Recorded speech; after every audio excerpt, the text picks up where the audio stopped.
La Zona Cero.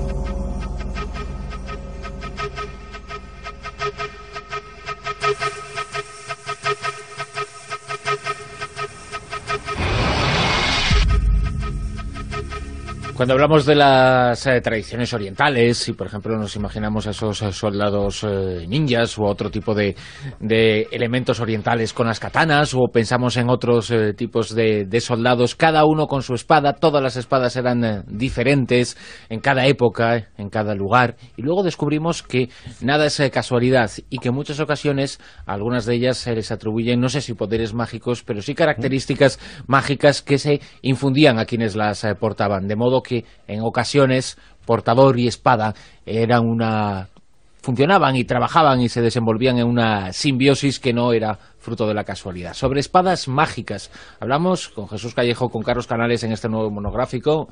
Muy buenas a los dos. Hola, buenas noches. Ha empezado bien, ¿eh? Ha empezado muy bien. Ha visto una ¿Sabes espada ropera? ¿Cómo se llama la parte central de la espada? El alma.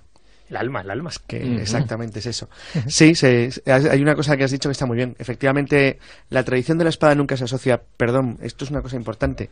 Las espadas de las que vamos a hablar, espadas mágicas, como concepto caballeresco, noble, mágico, incluso no humano, como luego veremos, no tiene nada que ver con los ejércitos. Esto es siempre individual. Es con el caballero que la porta.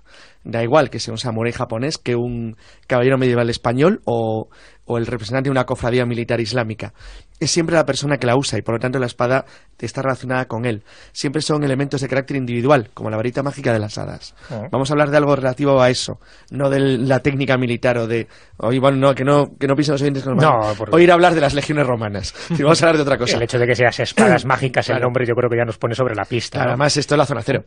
No, pero seguramente desde que aparecen las espadas, desde que son un instrumento bélico, aparecen historias mágicas asociadas a esos... No siempre es con seguridad, pero es porque además las espadas mágicas de las que vamos a hablar tienen un elemento esencial, y es que de todos los grandes descubrimientos que ha hecho la historia del hombre en su historia, los dos probablemente que más han cambiado o alterado la historia son el fuego, que fíjate lo que generó en las leyendas de Prometeo encadenado, por cierto, en el Cáucaso, por haber descubierto el fuego, habérselo arrebatado a los dioses, y el hierro. El hierro, no hablo de las espadas como elementos de corte, no hablo de las de hueso, incluso las metálicas de cobre o bronce, no, hablamos del hierro. Del hierro porque las primeras espadas de la historia, eso se sabe con seguridad, los primeros puñales de hierro que surgieron hace unos 4.000 años en algún lugar del Cáucaso. El Cáucaso es importante porque luego veremos que de una manera simbólica quedó permanentemente arraigado en la mentalidad de los pueblos indoeuropeos, el lugar en el cual ellos habían sido capaces de extraer las armas de hierro que cambiaron para siempre junto con el caballo de su historia. Y es que por primera vez el ser humano tenía algo que le hacía absolutamente invencible frente al resto de las criaturas de la Tierra y frente a los hombres como ellos que no las tenían.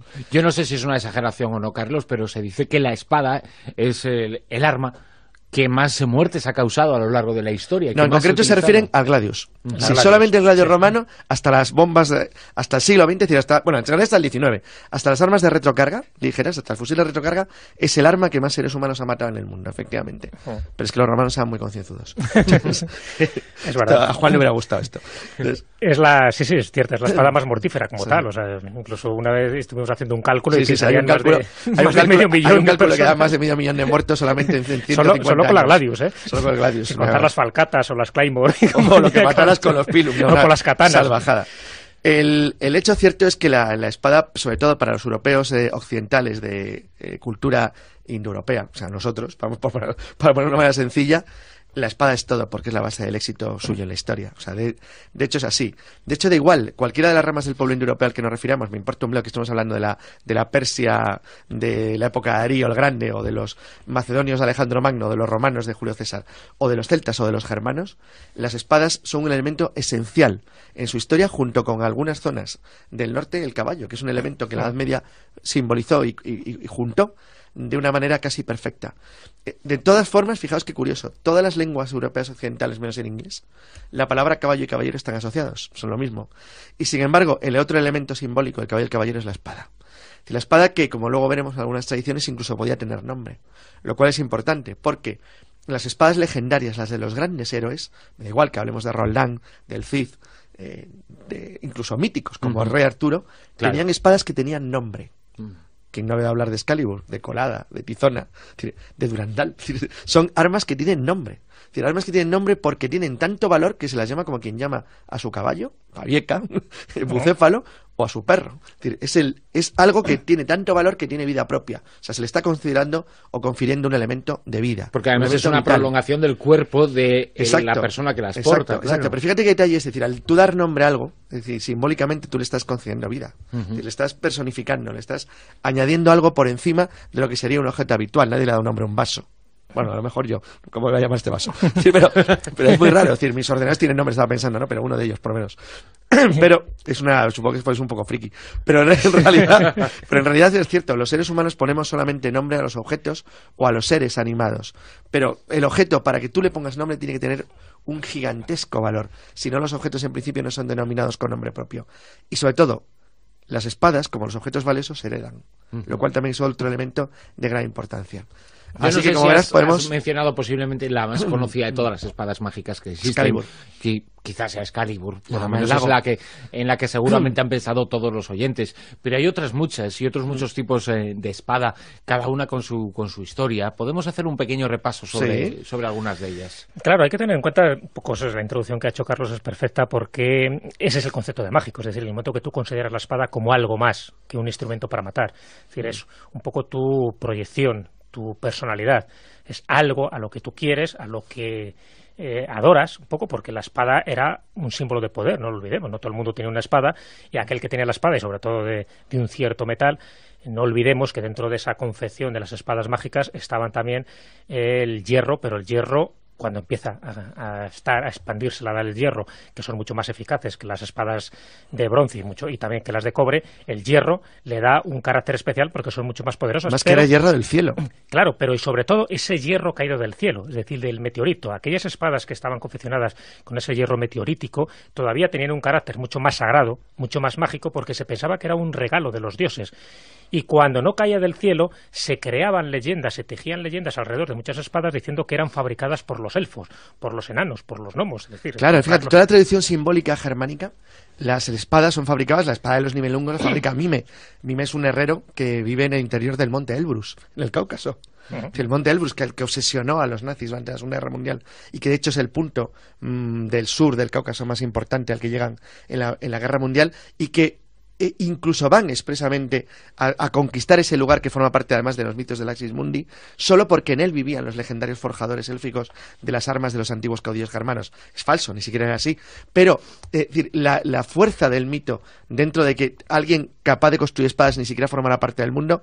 Recordar que Excalibur lo forja a un hada, la dama del lago, que es la que se lo da, la que se lo entrega a Arturo cuando sale directamente su mano desde el lago. Porque, por cierto, un detalle importante, Arturo arranca la espada de una piedra. Está clavada en una piedra, solo él puede portarla. Los alanos y los ármatas, pueblos indoeuropeos y los escitas de las estepas de lo que es Ucrania, adoraban espadas de hierro clavadas en el suelo. Es decir, hay toda una especie de simbología de que en el caso de Excalibur es una espada dedicada a un solo portador. Eso puede ocurrir incluso con armas reales. Sería el caso, por ejemplo, de la diferencia que hay, por ejemplo, entre Colada y Tizona, las dos espadas del Cid. Tizona es un arma musulmana, es decir, es un arma no fabricada por los cristianos, pero que el rey, que el Cid toma como propia y que luego lega a su yerno, porque es lo mejor que le puede legar, como hace Fernando, el rey de Castilla, con Sancho. Pero posiblemente también existe esa parte de simbología de que se hacía con el alma del enemigo, ¿no? Sí, no, pero era valorada. Pero no necesariamente ese nivel, pero siempre se obtenía un objeto, no sé, las plumas del símbolo todavía de los príncipes de Gales, es del rey de Bohemia cuando muere en Crecy y el príncipe negro se las arranca del casco. Entonces, es decir, efectivamente eso ha ocurrido siempre, desde las tribus primitivas hasta ahora mismo. Es decir, es que es como el soldado americano que se trae de recuerdo un Kalashnikov de un guerrillero afgano. O sea, es que es así, es que sigue funcionando exactamente igual. Pero es que en el caso de la espada hay algo más, y es que la espada, sobre todo entre los caudillos medievales, como era un elemento, es que hay un detalle que también que es muy importante valorarlo, es que era carísimo.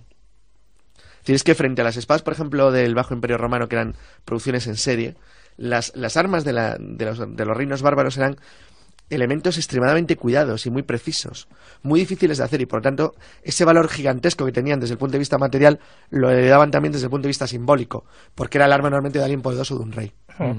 Tú decías, Bruno, es un poco hablar de esas espadas míticas, y cuando hablamos de espadas míticas hay que hablar de espadas que tienen historia, porque formaban parte de personajes históricos, y espadas que forman parte del mito y de la leyenda. Hay veces que se juntan los dos elementos, y eso es lo que le confiere ese carácter mágico, ¿no? Esa espada que casi podía matar sola, ¿no? Entonces, alrededor de las espadas se han tejido muchísimas leyendas.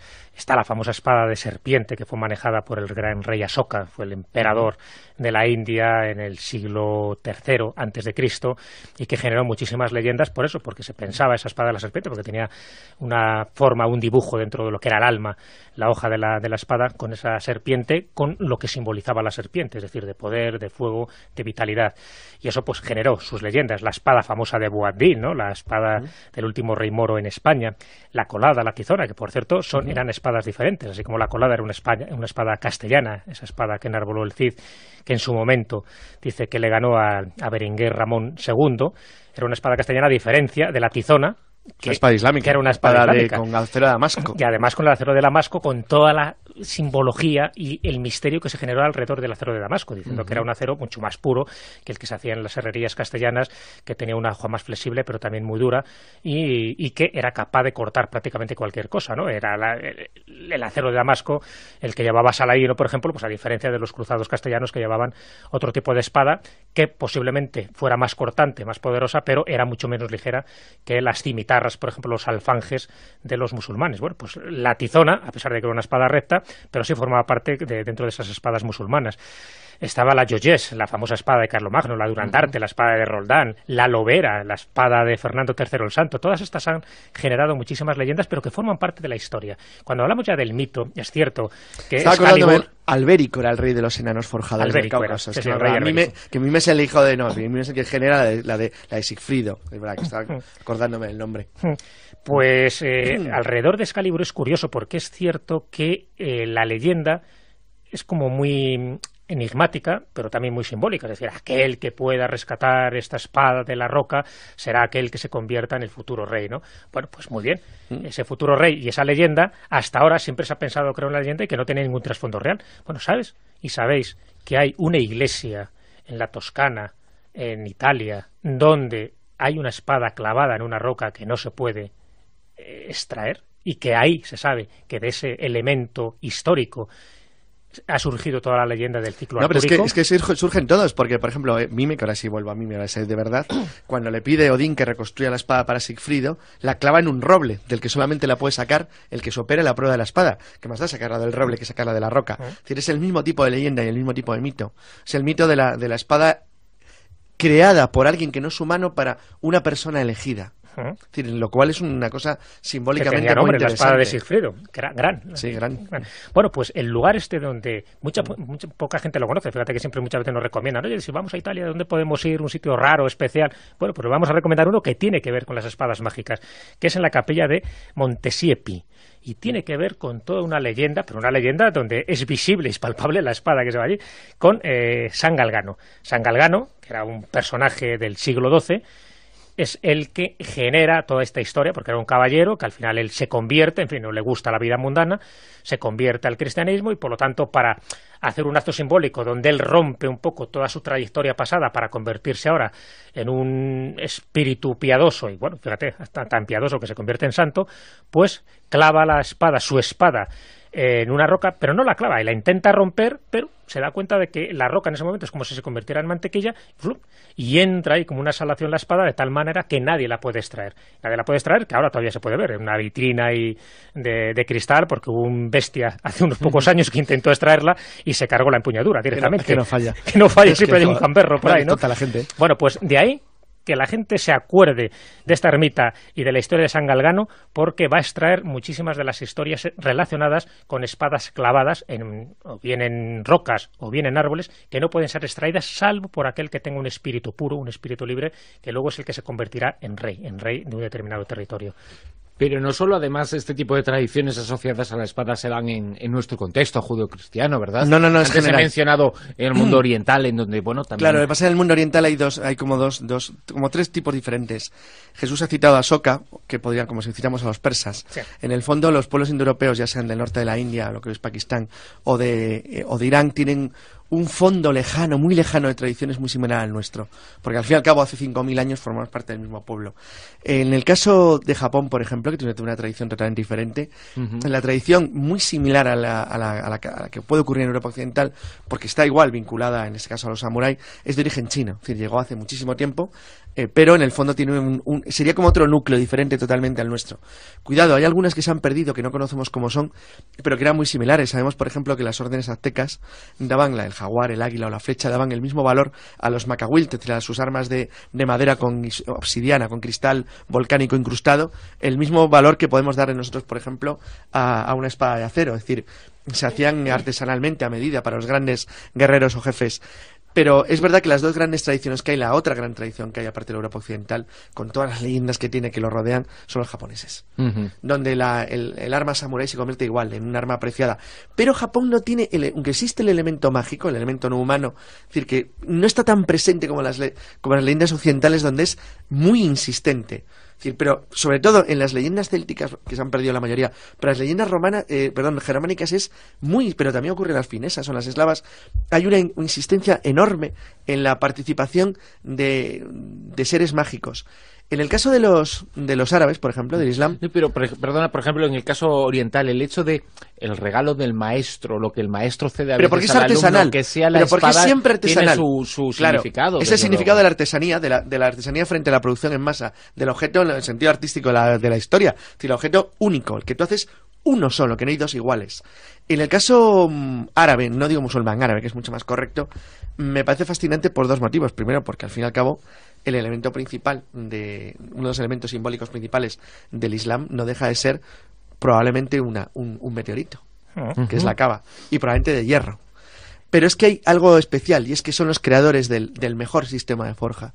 Es decir, hasta la aparición de los aceros especiales en el siglo XIX, todo lo que es la gran armería medieval tiene una importantísima función participativa en los grandes diseños de descubrimiento de lo que conocieron en la Edad Media como acero de Damasco, que es la participación equilibrada de elementos de carbono para lograr unas armas que ya se sabe perfectas. El secreto. Hace sí, poco, se ha conocido hace poco. Se ha conocido muy poco el secreto de ese famoso acero de Damasco, que tenía que ver con un alto porcentaje de carbono. Sí, pero vamos, que me parece muy interesante porque, sin embargo, es cierto que los árabes le dieron una participación mucho menor a los elementos, voy a decir, mágicos que hicieron, por ejemplo, los cristianos en Occidente o los turcos dentro del mundo musulmán, que como pueblo nómada que se va moviendo desde el este de Asia hasta Occidente, una migración que duró 1000 y pico años, van atribuyendo a sus armas, que además son los primeros inductores en Europa Occidental, las armas curvas, que es los sables, en el concepto actual, que también tienen de nuevo una enorme cantidad de elementos mágicos mezclándose con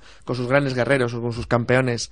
Es decir, que tienen, al igual que no ocurre en Europa Occidental, una participación legendaria de seres que directamente no son humanos, o sea, que forman parte del mundo, que puedes llamar como quieras, los elfos, mundo mágico.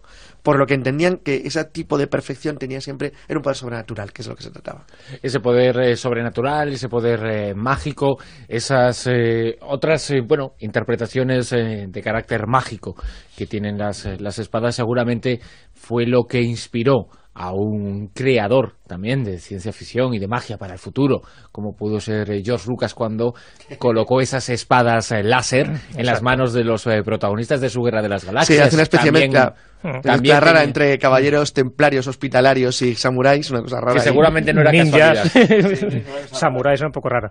No, es verdad, fíjate. Bueno, sí. Viajó en el tiempo y os escuchó hoy y dice, bueno, pues le daré a mis espadas láser ese tipo de poder. Si supieran cómo estaban hechas después. Sí, verdad, seguramente. Perdía un poco esa magia. Sí, desde luego. Pero bueno, no olvidemos un poco para terminar, ¿no? Porque ya estamos llegando a la finalización del monográfico, que la espada también tiene ese componente humano, es decir, la espada es un poco esa antena, antena que sirve para cargarse, para emitir además también esa energía, o sea, que no siempre se utiliza como un arma mortífera. Así que desde el momento en que se confecciona una espada de acero, que ya sabéis que tiene que ver mucho con el hierro y el carbón, y un hombre también está hecho de hierro y carbón, hay mucha gente dentro de esta interpretación simbólica que dice que el simbolismo de la espada es el hombre forjado en el fuego de la consciencia y en el yunque. Y el yunque, si nos damos cuenta, tiene 3 planos. Es una parte cuadrada, que es el mundo de la materia, una parte triangular, que es el mundo de la energía, y una parte circular, que es el mundo del espíritu. Bueno, pues con todo esto, que sería un poco más largo de detallar, pero todo esto lo que se está indicando es que la espada es algo más, es decir, es todo un símbolo y que sirve también para forjar la personalidad de aquel el que la empuña. Por eso tiene que ser siempre alguien digno, alguien de gran espíritu. Y no siempre todos los caballeros estaban a esa altura. Vosotros las velaban en el momento que les nombraban caballeros una noche. Jesús, Carlos, muchísimas gracias. Hasta luego. Caballeros de la espada. Pon aquí la cabeza, pon. Quiero que la aporta. Da igual que sea un samurái japonés que un caballero medieval español o el representante de una cofradía militar islámica. Es siempre la persona que la usa y por lo tanto la espada está relacionada con él. Siempre son elementos de carácter individual, como la varita mágica de las hadas. Vamos a hablar de algo relativo a eso, no de la técnica militar o de... Bueno, que no pisen los oyentes con los Hoy ir a hablar de las legiones romanas. Si vamos a hablar de otra cosa. El hecho de que seas espadas mágicas, el nombre yo creo que ya nos pone sobre la pista. Claro, además esto es la zona cero. No, pero seguramente desde que aparecen las espadas, desde que son un instrumento bélico, aparecen historias mágicas asociadas a esos... No, siempre es con seguridad, pero es porque además las espadas mágicas de las que vamos a hablar tienen un elemento esencial, y es que de todos los grandes descubrimientos que ha hecho la historia del hombre en su historia, a quienes las portaban, de modo que en ocasiones portador y espada funcionaban y trabajaban y se desenvolvían en una simbiosis que no era fruto de la casualidad. Sobre espadas mágicas hablamos con Jesús Callejo, con Carlos Canales en este nuevo monográfico. Muy buenas a los dos. Hola, buenas noches. Ha empezado bien, ¿eh? Ha empezado muy bien. Ha visto una ¿Sabes espada cómo ropera? se llama la parte central de la espada? El alma.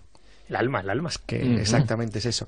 Sí, hay una cosa que has dicho que está muy bien. Efectivamente, la tradición de la espada nunca se asocia... Perdón, esto es una cosa importante. Las espadas de las que vamos a hablar, espadas mágicas como concepto caballeresco, noble, mágico, incluso no humano, como luego veremos, no tiene nada que ver con los ejércitos. Esto es siempre individual. Es con el caballero. Los dos, probablemente, que más han cambiado o alterado la historia son el fuego, que fíjate lo que generó en las leyendas de Prometeo encadenado, por cierto, en el Cáucaso, por haber descubierto el fuego, habérselo arrebatado a los dioses, y el hierro. El hierro, no hablo de las espadas como elementos de corte, no hablo de las de hueso, incluso las metálicas de cobre o bronce, no, hablamos del hierro porque las primeras espadas de la historia, eso se sabe con seguridad, los primeros puñales de hierro que surgieron hace unos 4.000 años en algún lugar del Cáucaso. El Cáucaso es importante porque luego veremos que de una manera simbólica quedó permanentemente arraigado en la mentalidad de los pueblos indoeuropeos el lugar en el cual ellos habían sido capaces de extraer las armas de hierro que cambiaron para siempre junto con el caballo de su historia. Y es que por primera vez el ser humano tenía algo que le hacía... La zona cero.